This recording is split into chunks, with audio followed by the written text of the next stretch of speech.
Good afternoon, and welcome to the second press conference of the day, which is on impacts of climate change. I would like to remind everyone here that we'll open the floor for questions from journalists after short presentations by the speakers. And those at home can also ask questions by messaging EGU.media on Skype or by using the Twitter hashtag AskEGU. Our speakers today are Dr. Eberhard Faust, Head of Research on Climate Risks and Natural Hazards at Munich Re's Georisks Research Division, and Dr. Paul Williams, a Royal Society University Research Fellow at the University of Reading in the UK. Eberhard, you can start. Okay. Yeah, thank you very much, Barbara. Hello, everybody. The talk I'm going to present is based on a study that was accepted and published recently by an AMS journal, where the Climate and Society, and this work is part of a collaborative effort between the German Aerospace Center Institute of Atmospheric Physics and Munich Re Georisk Research. Well, the fundamental question which should be resolved by our research was, is there any meteorological parameter in data? There are data that model observation. These are called reanalysis data. So the observation is modeled on an equidistant grid. Is there any parameter in such data that could explain at least some portion of the change in variability from year to year, changes from year to year in thunderstorm losses that we have observed in the United States east of the Rockies over the period 1970 through 2009, so 40 years for the season March through September. What we did is an unconventional approach, as we did not start from individual, or we haven't started from individual thunderstorm-related hazards such as tornado or hail or straight line wind or heavy precipitation, but we took a rather holistic view, looking for severe thunderstorm losses as such, integrating over all these various perils, and also on the meteorological side, we took a holistic view, looking for a thunderstorm forcing potential. Well, this is a study here, and our findings in summary are there is an increase in the variability and also mean level of severe thunderstorm-related normalized losses over the period 1970 through 2009 in the United States east of the Rockies season March through September. This increase has been detected.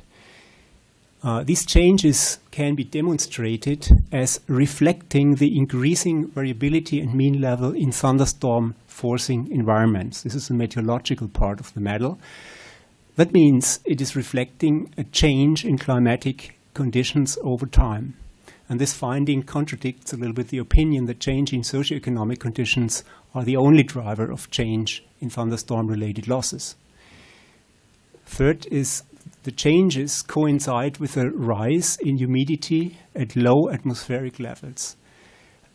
This rise in humidity has been demonstrated to bring up the so-called convective potential energy, which is available by studies.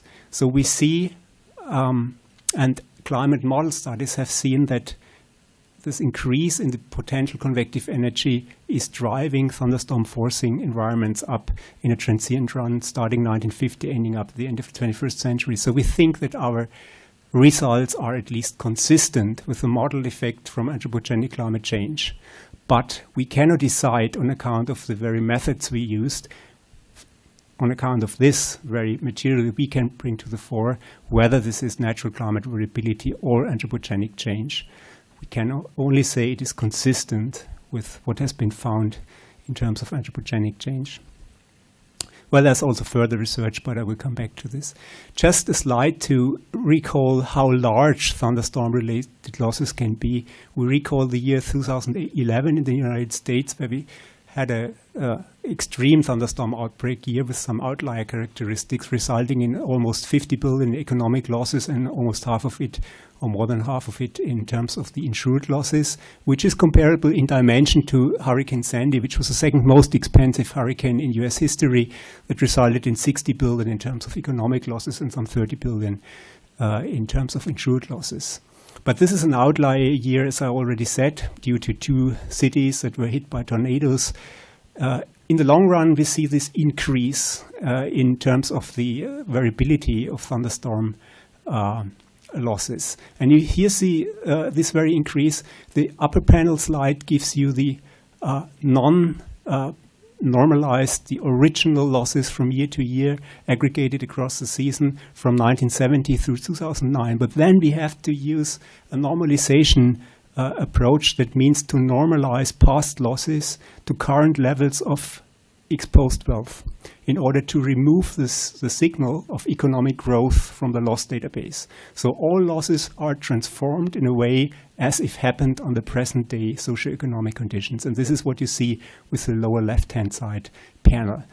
But then it could be that on account of the great expansion of the set of the built-up areas over time, you will still run a sort of detection bias. Yeah? You can detect more and more thunderstorm loss events over time by this very fact of this increase in the populated area. So we selected a very high threshold in terms of the normalized losses of 250 million in order to avoid non-homogeneity in detection, because these losses represent events that have affected several states already in the early period.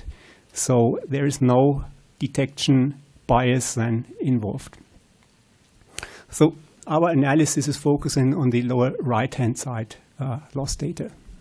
Here we see again this data. The solid green curve is indicative of the time series of normalized losses, and I should say that those losses represent still 80% of the aggregated loss total over this time, so it is this period of time, so it is pretty much representative. In the lower panel you see the geographical positions of the main focus of loss per each event, per each outbreak event, and the largest circle is indicative of losses in excess of $1 billion in normalized losses. Okay, on the meteorological side, we made use of observational meteorological data that have been modeled onto an equidistant grid. These are called reanalysis data, and you see here the domain we covered. And we had an index describing the potential for severe thunderstorms to develop. And this index is combining two essential preconditions of severe thunderstorm development. The one is a measure of the potential energy that is available in the atmosphere from convective processes. And the other is the difference in strength and direction of the wind vector between ground level and 6 kilometers aloft. This is called the vertical wind shear. Need such a high measure of vertical wind shear for severe thunderstorm cells to develop. So this measure, TSP, can be interpreted as a parameter indicating thunderstorm forcing environments. And now you see our results. So we can split the overall time period of 40 years into two intervals, each lasting for 20 years. And in the upper panel, you see the blue and green curve is the annual count of events exceeding 250 million. We use two different normalization approaches. One is based on GDP and the other on building stock, and both are close together. So there's not much difference between these both proxies of wealth development over time. So these are the counts of loss events. And the yellowish curve shows you the annual count of TSP values, so this thunderstorm severity potential, from all of the domain. Also, only events are counted that exceed a certain threshold. And what you see on the left, on the lower panel, is the annual aggregate of values. So it's not the count, but it is summing up all these TSP values exceeding a certain threshold per year and all these loss values, these loss amounts exceeding the threshold of 250 million per year. And what you see, there's a better correlation in both panels on the right-hand side, so in the last 20 years as compared to the first interval. This correlation is quite good for the second half, but is quite bad for the first half. This can be explained because looking at the lower left, the first part of the period, we have a a high variability. This is fat tail behavior of the losses. So that means you have a high variability of losses. You can have a loss as small as 250 million, and you can have a loss as large as 8 billion. And if there is one such really large loss in a regime of small numbers, this would immediately destroy the correlation to TSP, which is much more stable. Yeah? So you have a few spots here with anti-correlation, but this improves when you have when you approach a regime of larger numbers, and then you get this good correlation on the right-hand side, or much better at least. Well, some figures, the increase in the mean in terms of the count, so the upper panel from the first half to the second half is a factor of 2. And the increase in the variability from year to year, so this changing from year to year, which can be measured by a measure which is called standard deviation, represents an increase of 1.5 from the first half year to the second half. That's why we speak about an increase in variability. Well, if we would like to go for the longer-term variability, so say the decadal scale variability, we can apply a 7-year running mean, so discriminating the shorter-term noise. And what we retain then is shown here. Again, the upper panel is indicative of the count and the lower panel of the aggregated values, and see quite good correlation between these running mean curves for, in yellow again, the meteorological side, that means the thunderstorm severity potential, and the green or blue curve, the normalized losses as processed via 2 different normalization or wealth proxies.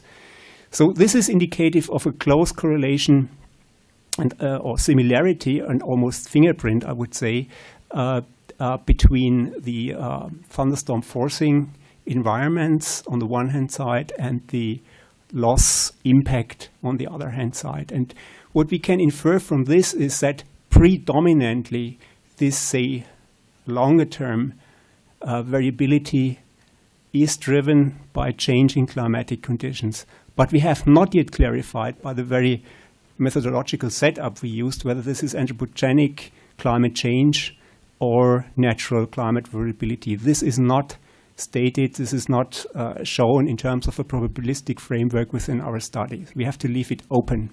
But what we can say is that at least our findings are consistent with other studies on anthropogenic climate change driven changes.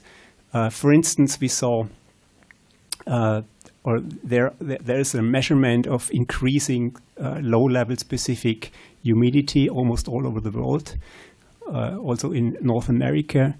And this has been shown by a climate model-based attribution study to a high likelihood being driven by anthropogenic climate change.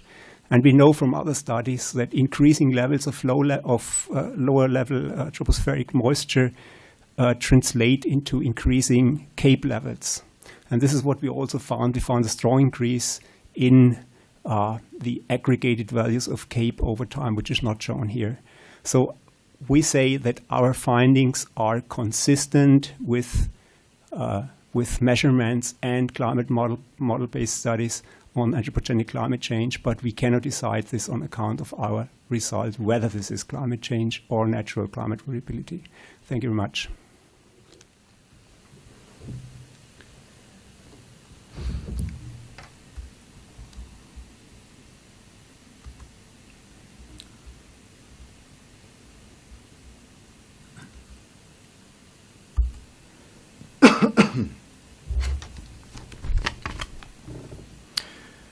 Right, good afternoon everyone. Thanks Barbara. So the question I'm going to be addressing in the next 5 minutes or so is, will climate change increase transatlantic aviation turbulence? The answer is obviously yes, otherwise there'd be no press conference. But there are good theoretical reasons for expecting the answer to be yes. Climate change is not only warming the lower part of the atmosphere where we live, climate change is also changing the basic state of the atmosphere 10 kilometers above our heads where planes fly. And in particular, the wind speeds there are intensifying, wind speeds associated with the jet stream. And this is expected to increase the susceptibility of the atmosphere to the instability that causes turbulence to grow. I should point out that this is joint work with Manoj Joshi from the University of East Anglia. Manoj is here in the audience, and we're both available for interviews after the press conference. And also, I should point out that the study on which I'm going to talk was published 15 minutes ago, I think, in the journal Nature Climate Change. So the embargo that has been in place on this work has therefore lifted 15 minutes ago. So we think this is a newsworthy study because it's the first ever study to consider the impacts of climate change on aviation turbulence.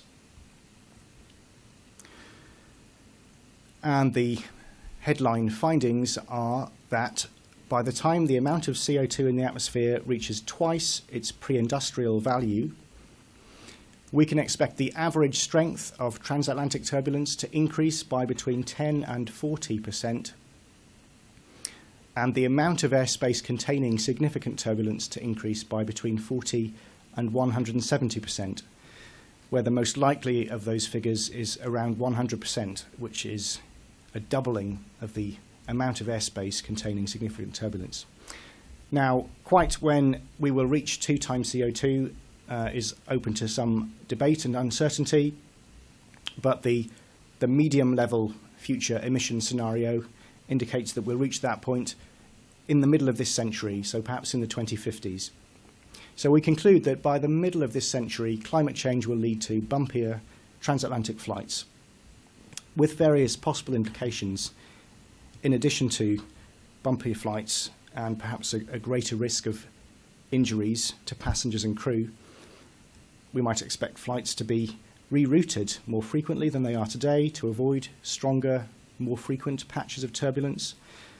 This, if it happened, of course, would increase fuel consumption and emissions of atmospheric pollutants, could increase delays at airports, and ultimately, if it costs the airlines more, could push up ticket prices. Very briefly, what we did is we took supercomputer simulations using one of the world's best climate models, which was developed at Princeton. We analysed 20 years of data, daily data, from a pre-industrial simulation and compared that to a doubled CO2 simulation. We calculated 21 different measures of clear air turbulence to give us some estimate of the uncertainty, because our knowledge of turbulence is incomplete. So we calculate 21 different ways of diagnosing it, each making different physical assumptions to give a different formulation. We focused on winter, which is when this kind of turbulence is the strongest, and on the North Atlantic flight corridor, because it's one of the world's busiest flight corridors, with 300 westbound flights from Europe to North America every day, and 300 eastbound flights in the opposite direction. Now, all of this matters because currently, today, aircraft encounter significant turbulence tens of thousands of times each year worldwide. These encounters injure hundreds of passengers, occasionally fatally, but usually not fatally. They cause damage to planes, and in the picture here, this was a cargo jet flying in clear air turbulence caused by a mountain wave in the US, and as you can see, one of its engines snapped off mid-flight, and also part of its wing, but fortunately it managed to land safely. The total cost to society, if you add up the cost of human injuries, aircraft damage, and the cost of government investigations, is hard to estimate accurately, but probably in the region of 150 million US dollars. Small money compared to the amounts of money we heard about from Eberhard, but not insignificant. And of course, any increase in turbulence would plausibly be expected to increase all of these statistics.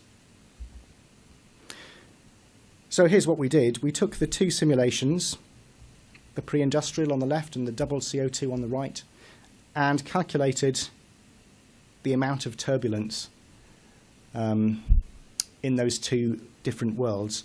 In particular, I'm showing in these movies a particular mathematical formulation for calculating turbulence. The equation is at the bottom of the page there. It's called Elrod's index. It's a very widely used index for calculating where turbulence would be expected to be. And basically blue colours in these movies mean relatively low turbulence, and the more red colours indicate stronger turbulence. So we're looking over North America and the North Atlantic Ocean and Europe at patches of turbulence.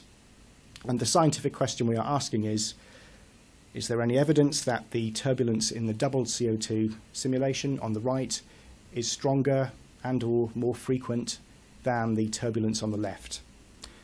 And this is just a 30-day loop. What we're going to do is look at 20 years worth of data. And here is what we find. So on the x-axis here, the horizontal axis, is that turbulence index, where small values mean relatively light turbulence and stronger values mean stronger turbulence. And this is just a histogram. So plotted on the vertical axis is essentially the amount of airspace that contains that strength of turbulence. And you can see clearly that there is a shift to the right. So in these two histograms, the yellow histogram is the pre-industrial one, the red histogram is the doubled CO2 one, and where they overlap, the colour is orange. So there's a clear shift to the right, which indicates a switch to stronger turbulence. So those yellow regions, which used to mean light turbulence or smooth conditions, have come bunched up and got spread out into the high-end tail, which indicates a shift to stronger turbulence. We've calculated that the median, according to this particular Elrod index, and the median, of course, is one of the averages, has increased by 32.8%. And also, by examining the right-hand tail, we've been able to show that the probability of moderate or greater turbulence increases by 10.8%. Moderate or greater turbulence has a specific definition in aviation. It's turbulence that is strong enough to bounce the aircraft around with an acceleration of 5 meters per second squared, which is half of a g-force. And that is strong enough to, well, the seatbelt sign would certainly be switched on. It would be difficult to walk. Drinks would get knocked over. You'd feel strain against your seatbelt. Now, this is just one formulation for calculating turbulence, and in science we of course like to gain confidence in our results by doing as many different calculations as we can. I should say that these results are focused on a box over the North Atlantic Ocean, which contains the majority of transatlantic flights. So we've looked at 20 other formulations of diagnosing turbulence, and without looking at the details in this table, the penultimate column shows the percentage change in the median, and they are mostly in the range 10 to 40%, with a few outliers. And also in the right-hand column, the change in the probability of encountering moderate or greater turbulence, and they are mostly in the range 40 to 170%. So all of the median values increase. 21 out of 21 of these formulations are showing an increase in the average, and 20 out of the 21 are showing an increase in the probability of moderate or greater turbulence, with one being slightly negative, a 1% decrease. And finally, just to talk about the level of agreement between the 21 measures, that's what's plotted here. Basically, dark red colours indicate that the majority of the 21 measures are agreeing that there will be an increase in the average strength.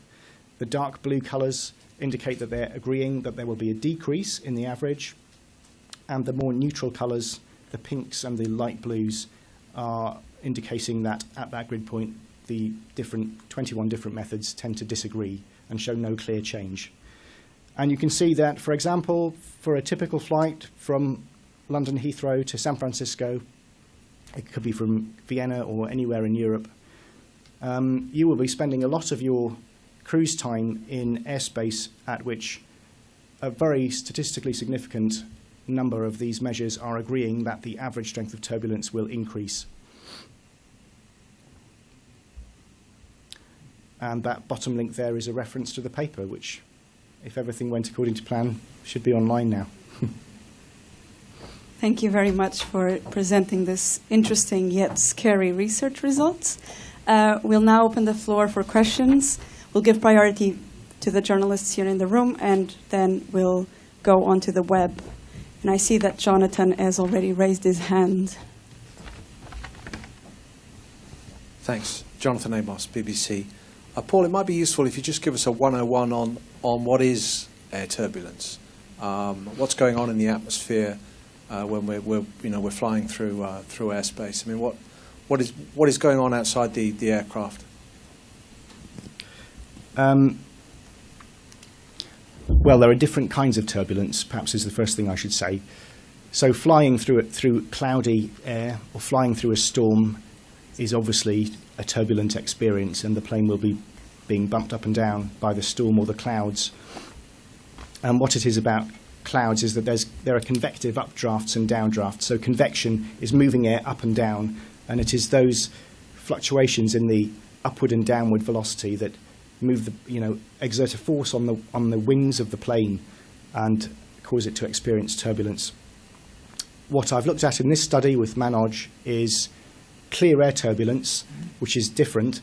This is turbulence in clear blue skies above clouds, flying above storms. Perhaps some of you will have experienced this. You'll have reached your cruise level and flight conditions appear to be smooth, and the fasten your seatbelt sign will be off, and people will be moving around the cabin, and everything seems fine. And then all of a sudden you can hit turbulence which the pilot cannot see from the cockpit window, and none of the onboard electronics can detect. I mean, it is invisible. And that again is caused by,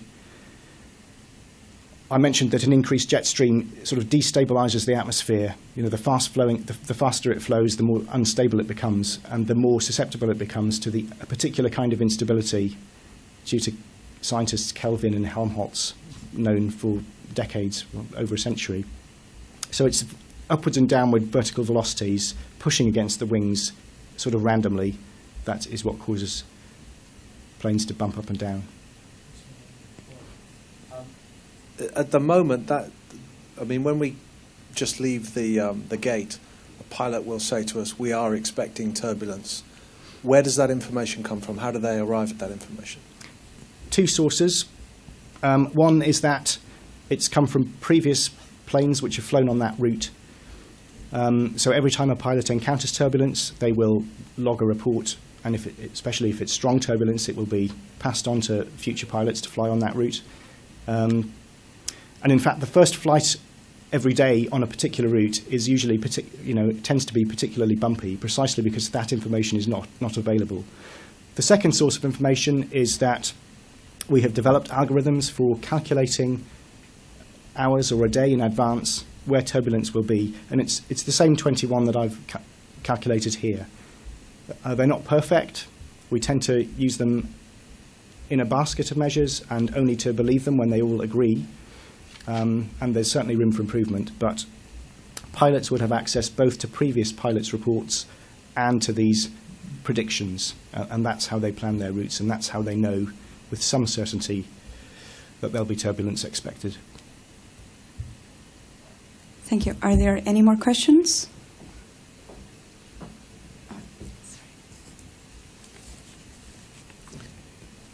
Quirin Schemeier from Nature. One of your slides said that the risk of severe turbulence might increase by 10%, not the risk, the probability. It said one of your last slides. This one, yes, 10.8%. But here in your main points, you're saying the increase in significant turbulence might be 40 to 170%. Can you clarify this, please? Yes, so here it says 10.8%, if I can get the cursor. And in the table, I have tabulated it as well, and here is the 10.8% near the bottom. So they're mostly in the range 40 to 170, with a small number of outliers, which are less than 40 or greater than 170.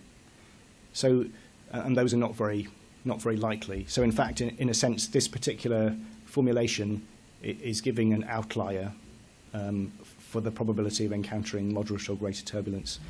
When you look at all 21 in concert, which is the right thing to do scientifically, you find that they're almost all in the range between 40 and 170. So that's the likely range, and the 10% would be considered to be unlikely.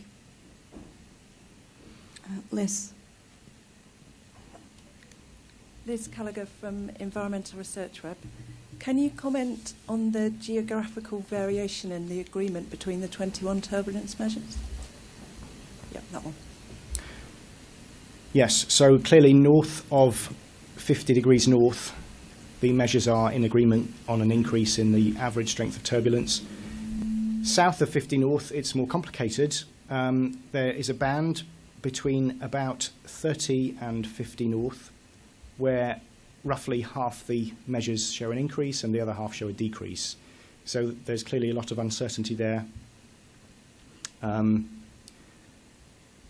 we would not have any confidence in making a prediction about future turbulence at those latitudes. And it's happening because not only is the jet stream getting stronger because of climate change, but it's also changing its average position. And systematically across climate models, it's a robust finding that it's moving towards the North Pole. And that's what is responsible for this basic shape. Are there any more questions? Sorry. It sort of cries out for some new tools, Paul. I wondered if there are any means of judging the wind in the high atmosphere presently or down the road. I know there are some sounding instruments coming on new satellites or whatever. Is it possible to get new tools in the future for this? I believe there are ground-based radar that can detect it, but they need to be very highly powerful radar. So in particular, the ones that are on board flights cannot detect it. And it's not the sort of thing you can see from satellite. I mean, it's invisible to the eye. It's invisible to the electromagnetic spectrum of radiation. There are some radiosondes which can measure it. So these are packages of electronics which are tied to a balloon, a helium balloon, and up it goes into the atmosphere, recording temperature and pressure as it goes up, and also in some new work, also detecting the amount of wobbling it does and reporting that back down to Earth, which is very useful. Of course, it only gives you a single measurement at one trajectory up through the atmosphere, which is not what we would like ideally. We'd like three-dimensional information. It's a tricky problem, and There is this European mission coming called Aeolus, or is that just very close to the ground, this wind mission that's coming? I don't know if that helps at all. I'm afraid I don't know. Are there any more questions from those here in the room or online? No? Okay, so if there are no more questions, thank you all for coming. Thank you to our speakers. You're welcome to approach both of them for interviews. There are 2 rooms available. If you want to book them, just go to the info desk. And the next press conference is tomorrow at 12. Thank you.